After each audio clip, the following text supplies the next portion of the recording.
இந்நாள் கர்த்தருடைய செய்தியை சொல்வதற்காக நான் தெரிந்து கொண்ட பொருள் புற ஜாதியாரின் விசுவாசமும் ராஜ்யத்தின் புத்திரரின் அவிசுவாசமும். இதற்கு ஆதாரமாக நான் தெரிந்து கொண்ட வேத வசனம் மத்தேயு சுவிசேஷம் 8ஆம் அதிகாரம் 11-12 வசனங்கள், 11-12 வசனங்கள். அநேகர் கிழக்கிலும் மேற்கிலும் இருந்து வந்து பரலோக ராஜ்யத்தில் ஆபிரகாம், ஈசாக்கு, யாக்கோபு என்பவரோடு பந்தி இருப்பார்கள். அடுத்த வசனம், ராஜ்யத்தின் புத்திரரோ புறம்பான இருளில் தள்ளப்படுவார்கள். அநேகர் கிழக்கிலும் மேற்கிலும் இருந்து வந்து, அந்த அநேகர் யார்? புறஜாதிகள். புறஜாதி யூத ஜாதி என்று பழைய ஏற்பாட்டின் காலத்தில் ஒரு பெருத்த வேறுபாடு வேத புத்தகத்தில் இருக்கிறது நாம் பார்க்கிறோம். புறஜாதியரை ஜென்டைல்ஸ் என்று சொல்வார்கள். ஆகவே பழைய ஏற்பாட்டின் காலத்திலே புறஜாதியருக்கும் யூத ஜாதிக்கும் பெருத்த வித்தியாசம். ரெண்டு பேரும், ரெண்டு சாராரும், ரெண்டு ஜாதியாரும் சமபந்தி இருக்க முடியாது. ஒரே பந்தியிலிருந்து சாப்பிட முடியாது. ஒரே மேஜையில் உட்கார்ந்து சாப்பிட முடியாது. அப்படிப்பட்ட ஒரு சூழ்நிலை. காரணம் என்ன? இந்த யூத ஜாதியார் நினைக்கிறார்கள், நாங்கள் ஆபிரகாமுடைய சந்ததி, நாங்கள் வாக்குத்தத்தம் பண்ணப்பட்டவர்கள், எங்களுடைய தேவன் யெகோவா. இவர்கள் புறஜாதிகள், நாய்க்குட்டிகள், ஆண்டவரை அறியாதவர்கள் என்கிற எண்ணம் இந்த யூத மக்களுக்கு உண்டு. அந்த சூழ்நிலையில் தான் இந்த வார்த்தையை ஆண்டவர் சொல்லுகிறார். அந்த அநேகர் யார்? கிழக்கிலும் மேற்கிலும் இருந்து வருகிறவர்கள். இந்த யூதயா தேசத்துக்கு வெளியே, இந்த எருசலேம் தேசத்துக்கு வெளியே கிழக்கிலும் மேற்கிலிருந்து வருகிற அநேகர் ஆபிரகாம், ஈசாக்கு, யாக்கோபு என்பவரோடு பந்தி இருப்பார்கள். அவர்கள் யார்? கோத்திர பிதாக்கள். இந்த யூத ஜாதியினுடைய கோத்திர பிதாக்கள். ஆபிரகாம், ஈசாக்கு, யாக்கோபு என்பவருடைய வழித்தோன்றல்கள், பின்காமிகள் தான் இந்த யூத ஜாதி. சொல்கிறார், நீங்கள் இந்த யூத ஜாதியார், நீங்கள் அந்த புறஜாதியரோடு பந்தி இருக்க மாட்டேன் என்கிறீர்கள். ஆனால் அநேகர் அந்த புறஜாதியார் கிழக்கிலும் மேற்கிலிருந்து வந்து உங்களோடு அல்ல, உங்களுடைய முற்பிதாக்கள், நீங்கள் யாருடைய பிள்ளைகளோ அந்த பெற்றோரிடமிருந்து, அந்த கோத்திர பிதாக்களோடு கூட பந்தி இருப்பார்கள் பரலோகத்திலே. இந்த உலகத்திலே நீங்கள் உங்களோட பந்தி இருக்க விட மாட்டீர்கள். ஆனால் உங்களுடைய கோத்திர பிதாக்களோடு கூட அந்த அநேக புறஜாதிகள் பந்தி இருப்பார்கள் என்று ஒரு பெரிய குண்டை தூக்கி போடுகிறார். ஆனால் நீங்களோ ராஜ்யத்தின் புத்திரர், ஆபிரகாமுடைய சந்ததி என்று சொல்கிற நீங்கள் புறம்பான இருளிலே தள்ளப்படுவீர்கள். ஐயா, இதற்கு காரணம் என்ன? இதற்கு ஒரு பேக்ரவுண்ட் இருக்கிறது, இதற்கு ஒரு பின்னணியம் இருக்கிறது. அது என்ன பின்னணியம்? மத்தேயு 8ஆம் அதிகாரம் 5ஆம் வசனத்திலே அந்த பின்னணியம் ஆரம்பிக்கிறது. இயேசு கப்பர்நகூமில் பிரவேசித்த போது 100க்கு அதிபதி ஒருவன் அவ்விடத்தில் வந்து, அது 100க்கு அதிபதி ஒருவன் என்று சொல்லப்பட்டிருக்கிறது. அப்படி என்றால் அநேக 100க்கு அதிபதிகள் இருந்திருக்கிறார்கள். அநேக 100க்கு அதிபதிகள் வேதத்திலே பார்க்கிறோம். புதிய ஏற்பாட்டின் காலத்திலேயே சுவிசேஷ புத்தகங்கள்லேருந்து அந்த அப்போஸ்தலர் நடவடிக்கைகள் வரைக்கும் உள்ள புத்தகங்களை நாம் வாசித்து பார்க்கிற பொழுது அநேக 100க்கு அதிபதி அங்கங்கே வருகிறார்கள்.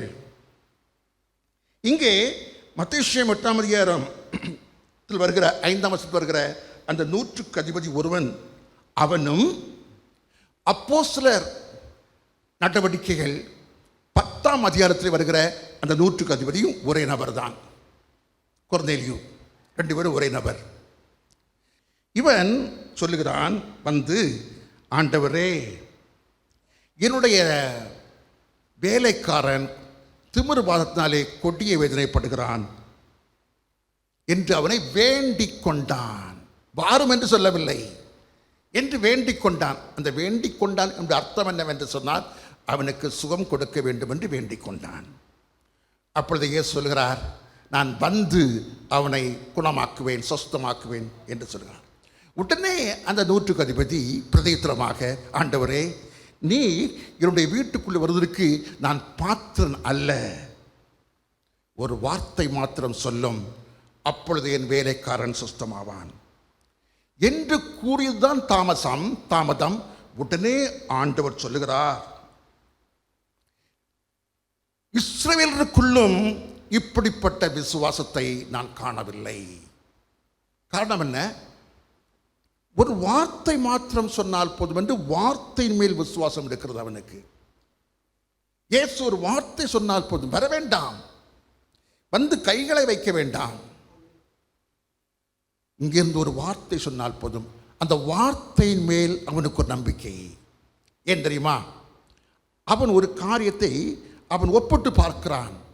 அதை எங்க சொல்லுகிறான், நான் அதிகாரத்துக்கு கீழ்ப்பட்டவனாக இருந்தும் எனக்கு கீழே இருக்கிற சேவகரும் உண்டு. நான் ஒருவனை போ என்றால் போகிறான், இன்னொருவனை வா என்றால் வருகிறான், ஒரு வேலைக்காரனை இதை செய்ய என்றால் செய்கிறான். அப்படி சொல்லுகிற பொழுது நீர் ஒரு வார்த்தை சொன்னால் அது செய்யப்படாமல் இருக்குமோ? காரணம் என்ன? உமக்கு தான் எவ்வளவு தூதர்கள் உண்டு, எத்தனை கோடி தூதர்கள் உண்டு. நீ ஒரு வார்த்தை சொன்னால் அந்த வார்த்தையை உம்முடைய தூதர்கள் சென்று நிறைவேற்றுவார்கள், செயல்படுத்துவார்கள் என்கிற அர்த்தத்திலே, என்கிற புரிதலோடு அவன் சொல்லுகிறான். அதை கண்டு ஆண்டவர் அதிகமாக மெச்சி பேசுகிறார். இஸ்ரவேலருக்குள்ளும் இப்படிப்பட்ட விசுவாசத்தை காணவில்லை. அந்த அர்த்தம் என்ன? இஸ்ரவேலருக்குள்ளே விசுவாசம் வேண்டும். இஸ்ரவேலருக்குள்ளே விசுவாசம் வேண்டும். ஏன்? ஆபிரகாம் விசுவாசி. ஆபிரகாமுடைய பிள்ளைகளுக்குள்ளே விசுவாசம் இல்லை. ஆபிரகாம், மோசே போன்றவர்கள் எல்லா பேரும் கிறிஸ்துவின் நாளை காண ஆசையாக இருந்தார்கள், கிறிஸ்துவை விசுவாசித்தார்கள். ஆனால் இன்றைக்கு கிறிஸ்துவை காணுகின்ற இந்த யூதர்கள் கிறிஸ்துவை விசுவாசிக்கவில்லை. ஆகவே தான் சொல்லுகிறார், இஸ்ரவேலருக்குள்ளும் இப்படிப்பட்ட விசுவாசத்தை நான் காணவில்லை. அநேக புறஜாதியார் கிழக்கிலும் மேற்கிலும் இருந்து ஆபிரகாம், ஈசாக்கு, யாக்கோபோடு என்பவர்களோடு பரலோகத்திலே பந்தியிருப்பார்கள் என்று சொல்லுகிறார்.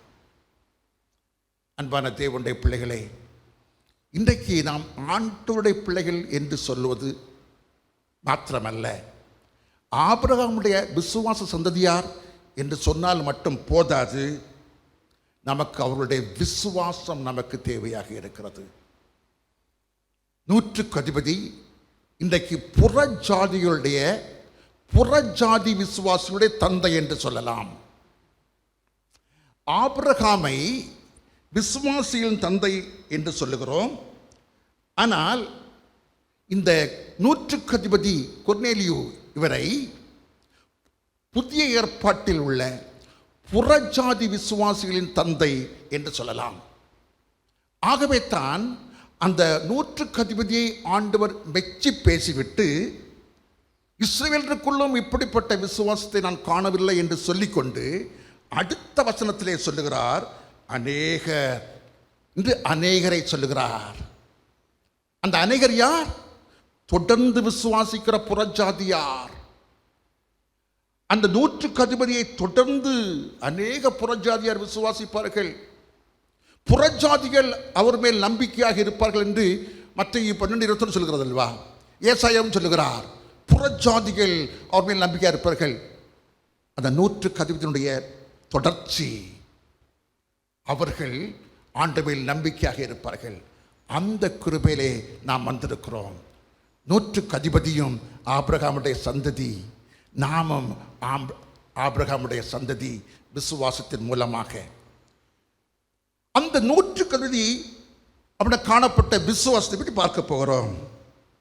அவருடைய விசுவாசம் என்னவென்று சொன்னால், கர்த்தருடைய வார்த்தையின் மேல் இருந்த விசுவாசம்.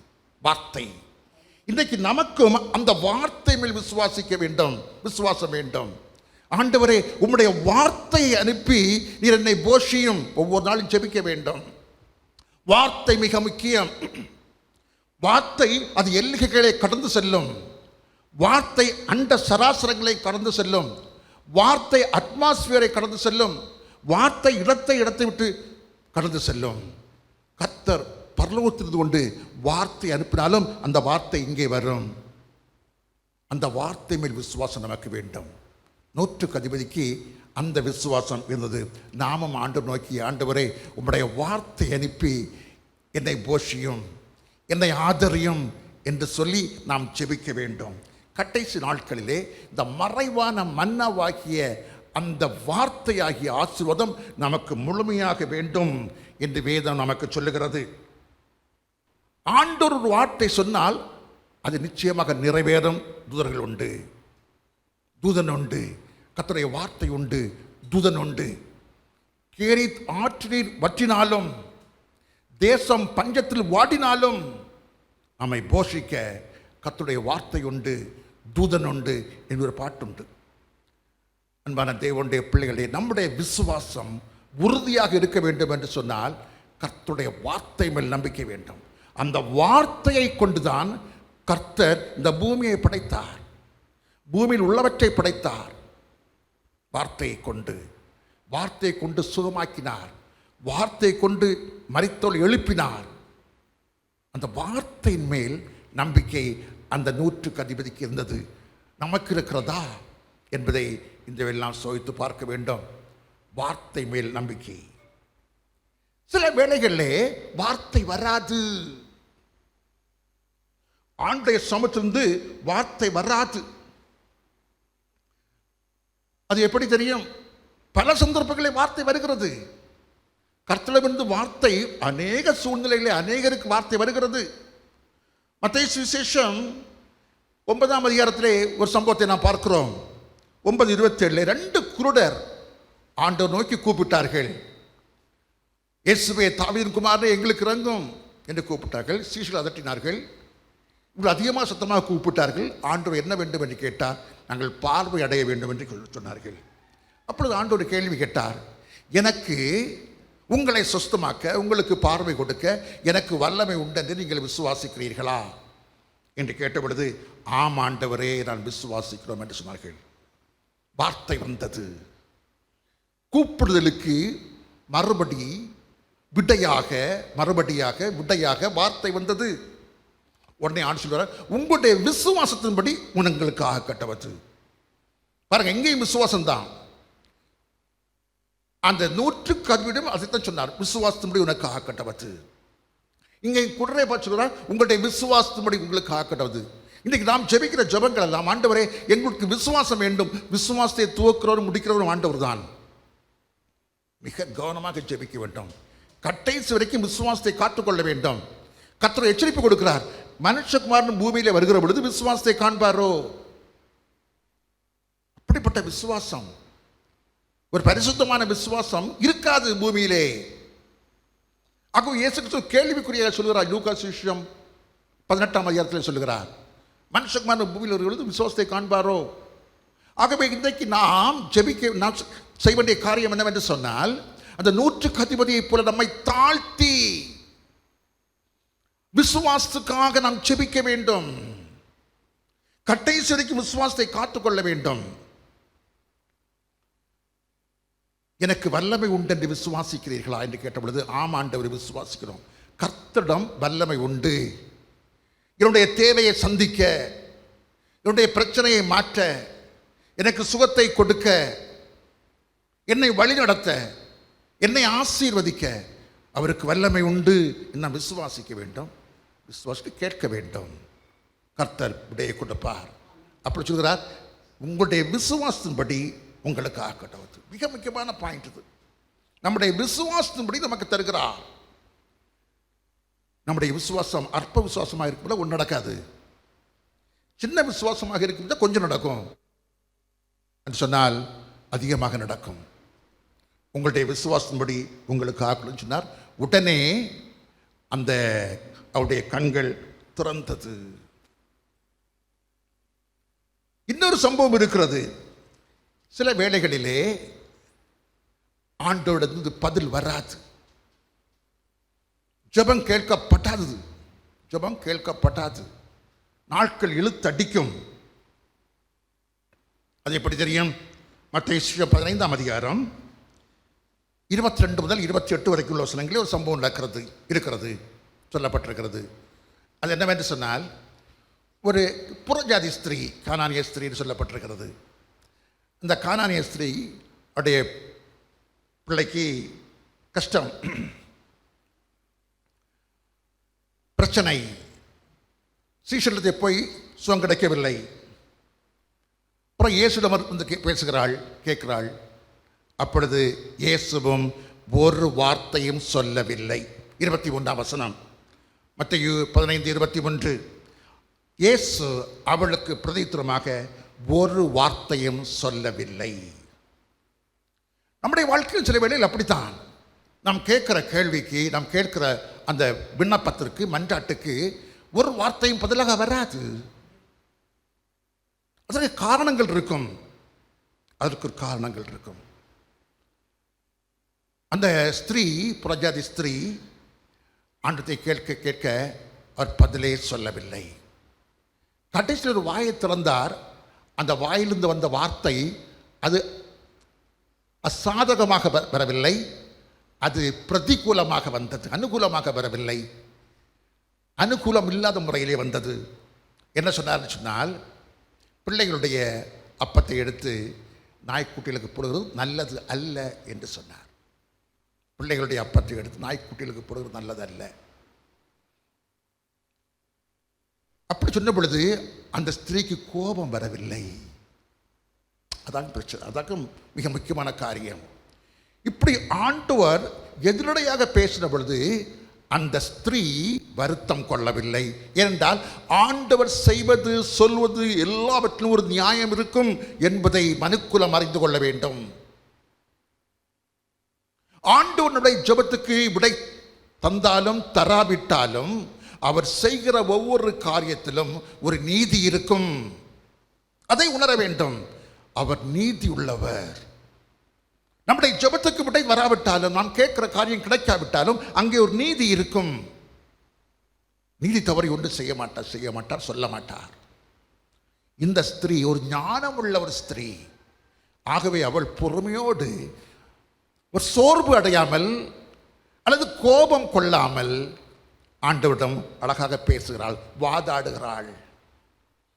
என்ன சொல்றாள்? மெய்தான் ஆண்டவரே, நீ சொன்னது மெய்தான், கரெக்ட். பிள்ளைகளுக்கு என்று உண்டாக்கி வைத்திருக்கிற அப்பத்தை எப்படி நாய்க்குட்டி போடுவாங்களா யாராவது? ஒரு வீட்டில் குழந்தைகளுக்காக நாம் ஏதாவது ஆகாரங்கள் செய்து வைத்திருக்கிறோம். அந்த ஆகாரத்தை எடுத்து நாய்க்குட்டிக்கு போட மாட்டாங்க. நாய்க்குட்டி தான், பிள்ளைகள் தான். இங்கே ஆண்டவர் இந்த புறஜாதியரை நாய்க்குட்டிகள் சொல்கிறார். அது சில பேருக்கு ரொம்ப கோபம் வந்துடும். எப்படி சொல்லலாம்? இந்த புறஜாதியார் யார்? இந்த நாய்க்குட்டிகளைப் போல அறிவில்லாதவர்கள், படைத்த ஆண்டவரை அறியாதவர்கள், சிருஷ்டிகரை அறியாதவர்கள், சிருஷ்டிகரை வேண்டாம் என்று சொல்லி விக்கிரகங்களை தெய்வம் என்று சொல்கிறவர்கள், மிருக குணம், நாய்க்குட்டிகள். ஆகவேத்தான் சொல்கிறார், பிள்ளைகளுடைய அப்பம். பிள்ளைகள் யார்? ஆண்டவரை அறிந்தவர்கள், ஆண்டவரை சேவிக்கிறவர்கள், பரலோகத்தில் இருக்கிற எங்கள் பிதாவே, பரலோகத்தினுடைய பிதாவுடைய பிள்ளைகள், பரலோக பிதாவின் பிள்ளைகள், பிதா பிள்ளைகள் ரிலேஷன்ஷிப்.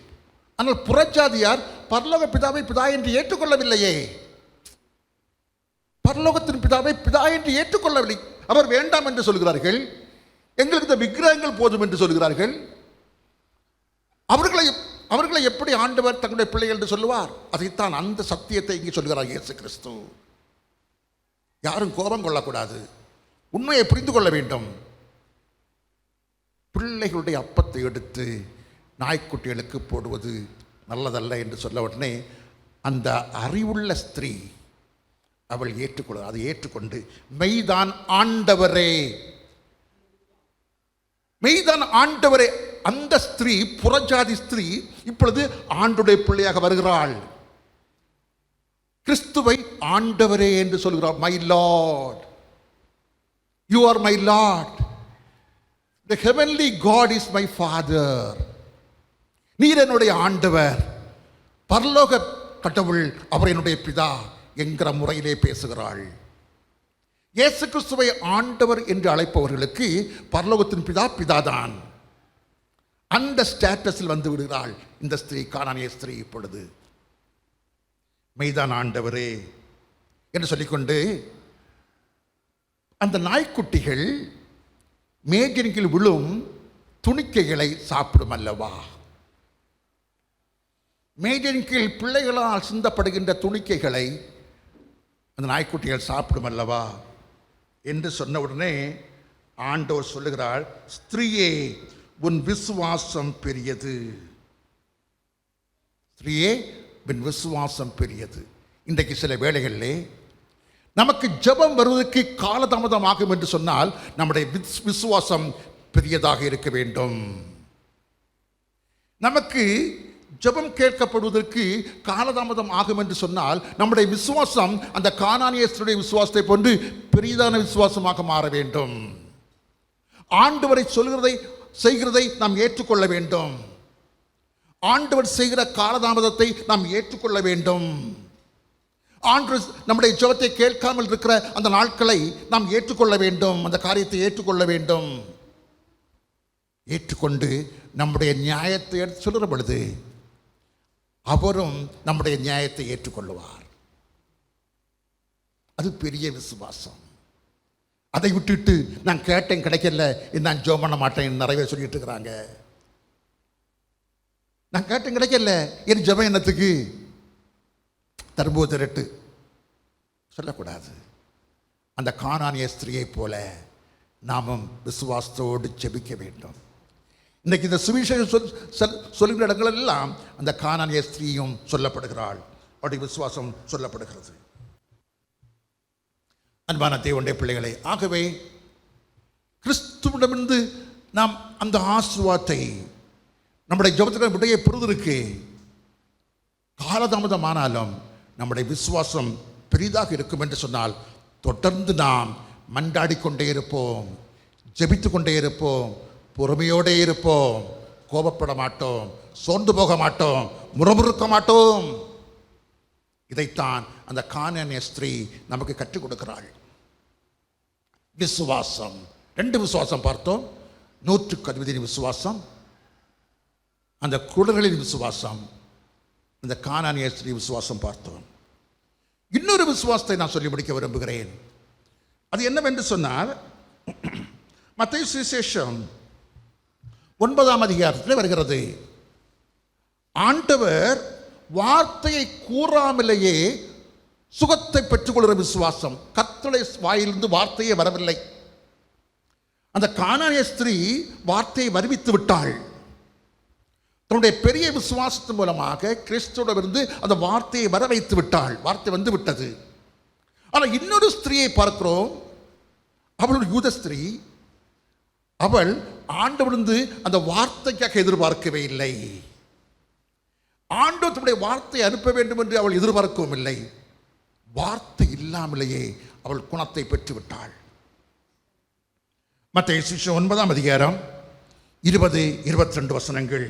ஒரு பெரும் பாடுள்ள ஸ்திரீ, பல வருஷங்களாக பெரும்பாடு, சொங்கடைக்கவில்லை, ஆஸ்தி எல்லாம் போய்விட்டது. எல்லாம் போனவர் தான் அவளுக்கு சுய உணர்வு வருகிறது. நிறைய பேருக்கு அப்படித்தான், எல்லாம் போனவரை தான் ஆண்டுகிட்ட வருவாங்க, அது வரைக்கும் வரமாட்டாங்க. காசு இருக்கிற வரைக்கும் லட்சக்கணக்காக ஹாஸ்பிட்டல் கொண்டு கொடுப்பாங்க. எல்லாம் முடிஞ்ச பிறகு அதுக்கு ஒரு ஆண்டுடன் வருவார்கள். இந்த யூத ஸ்திரீயும் அவ்விதமாகத்தான். காசு இருக்கிற பொழுது ஆண்டுடன் வரவில்லை, எல்லாவற்றையும் முடித்து விட்டாள். எல்லாம் போன பிறகு இயேசுவிடம் வந்தாள். வந்து அவளுக்கு ஒரு உணர்வு ஏற்பட்டது. என்ன உணர்வு? வஸ்திர தொங்கலை தொட்டால் எனக்கு சுகம் கிடைக்கும். வஸ்திரத்தின் தொங்கலையால் தொட்டால் எனக்கு சுகம் கிடைக்கும். அந்த வஸ்திர தொங்கலுக்கு ஒரு பேக்ரவுண்ட் இருக்கிறது. வஸ்திர தொங்கலுக்கு ஒரு பேக்ரவுண்ட். அது என்ன பேக்ரவுண்ட் சொன்னால், என்னாகமம் புஸ்தகம் 15ஆம் அதிகாரம் 37ஆம் வசனம். பின்னும் கர்த்தர் மோசேயை நோக்கி, நீ இஸ்ரவேல் புத்திரோடு பேசி அவர்கள் தலைமுறைதோறும் தங்கள் வஸ்திரங்களின் ஓரங்களிலே தொங்கலை உண்டாக்கி ஓரத்தின் தொங்கல்களிலே இளநீல நாடாவை கட்ட வேண்டும். நீங்கள் அதை பார்த்து கர்த்தரின் கற்பனைகளை எல்லாம் நினைத்து அவைகளின்படி செய்யும்படிக்கு அது அந்த தொங்கல், அது உங்களுக்கு தொங்கலாய் இருக்க வேண்டும். நீங்கள் என் கற்பனைகளின்படி எல்லாம் செய்து உங்கள் தேவனுக்கு பரிசுத்தராய் இருக்கும்படிக்கு அதை பார்ப்பீர்களாக. எதை? அந்த தொங்கலில் இருக்கின்ற அந்த இளநீல நூலை நாடாவை பார்ப்பீர்களாக. அந்த இளநீல நாடாவை பார்க்கிற பொழுது எது ஞாபகம் வர வேண்டும்? கர்த்தருடைய கற்பனை ஞாபகம் வர வேண்டும். கற்பனைகளை உணர்த்துகின்ற வஸ்திர தொங்கல் ஆசாரியர்களுக்கு இருந்தது. இப்பொழுது இந்த பெரும்பாலுள்ள ஸ்திரீக்கு இது ஞாபகம் வருகிறது. என்னாக புஸ்தகத்திலே கர்த்தர் சொல்லியிருக்கிற அந்த காரியம் ஞாபகம் வருது. வஸ்திர தொங்கல் அது கற்பனையை காட்டுகிறது. இயேசு கிறிஸ்து மெல்கிசேதேக்கின் ஆசாரியன் என்பதை உணர்கிறாள். இப்பொழுது அந்த எண்ணத்தோடு அந்த வஸ்திர தொங்கலை நான் பார்க்கிறது மாத்திரமல்ல, அதை தொடுகிறேன் என்று சொல்லிக்கொண்டு வஸ்திர தொங்கலை தொடுகிறாள். அந்த விசுவாசம், கற்பனை மேல் விசுவாசம், கற்பனை மேல் வைராக்கியம் அவளை தூண்டுகிறது. வஸ்திர தொங்கலை பார்த்தால் போதாது, தொடுவேன், அதை உறுதியாக பிடித்துக் கொள்வேன், கற்பனையை பற்றி கொள்வேன் என்கிற உணர்வோடு வஸ்திர தொங்கலை தொட்டாள். தொட்ட மாத்திரத்திலே சுகமானாள் என்று வேதம் சொல்லுகிறது. லூக்கா சுவிசேஷம் 8ஆம் அதிகாரம் 44ஆம் வசனம் சொல்கிறது, உடனே தொட்ட உடனே, தொங்கலை தொட்ட உடனே அவளுடைய பெரும்பாடு நின்று போயிற்று. ஆண்டவர் வார்த்தை சொல்லவே இல்லை. வார்த்தை சொல்லாமலே சுகம் அவளுக்கு கிடைத்து விட்டது. காரணம் என்ன? கற்பனையை விசுவாசித்தாள். அன்பான தேவனுடைய பிள்ளைகளை, கிறிஸ்து மேல் விசுவாசம், அவருடைய வார்த்தை மேல் விசுவாசம், அவருடைய வஸ்திர தொங்கலாகிய அந்த கற்பனை மேல் விசுவாசம், இந்த விசுவாசத்தை நாம் காத்து கொண்டோம் என்று சொன்னால் நாம் முடிவறிந்தோம், நிலைநிற்போம். ஒரு உண்மையான தேவனுடைய பிள்ளை 3 காரியங்களில் உறுதியாக இருக்க வேண்டும். ஒன்று, தேவனாகிய கர்த்தர் கிறிஸ்து இயேசு மேலே உள்ள அன்பிலே முழுமையாக இருக்க வேண்டும். அவர் மேலுள்ள விசுவாசத்திலே உறுதியாக இருக்க வேண்டும். அவருடைய கீழ்ப்படிதலே, கற்பனைகளுக்கு கீழ்ப்படிதல்களே உறுதியாக இருக்க வேண்டும். அப்படி என்றால் முடிவு பரிந்தம் நிலைநிற்போம். கிறிஸ்துடைய வருகையின் பொழுது விசுவாசத்தை நாம் காத்துக்கொள்வோம். கர்த்தர் இந்த வார்த்தையின் மூலமாக நம்மை ஆசீர்வதிப்பாராக. ஆமென்.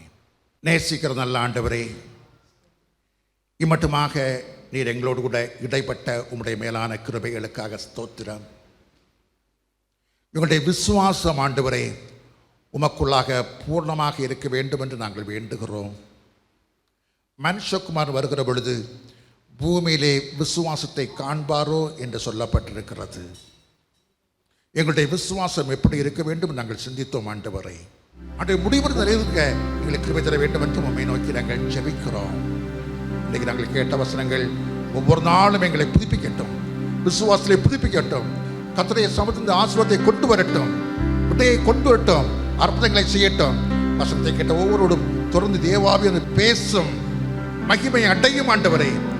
சபையின் மக்களும் ஆண்டவரைப்பா உம்மாலே கர்த்தருடைய ஆசீர்வாதங்களை பெற்றுக் கொள்வார்களாக, விசுவாசத்தை உறுதியாக நிற்பார்களாக. கிருபை தர வேண்டும் என்று ஜெபிக்கிறோம். மகிமை அடையும் கிருபைக்கும் பராமரிப்புக்கும் எங்கள் ஒவ்வொருவரையும் ஒப்புக் கொடுக்கிறோம். கிறிஸ்து இயேசு வழியாக இவை எல்லாவற்றையும் கேட்கிறோம் பரமபிதாவே.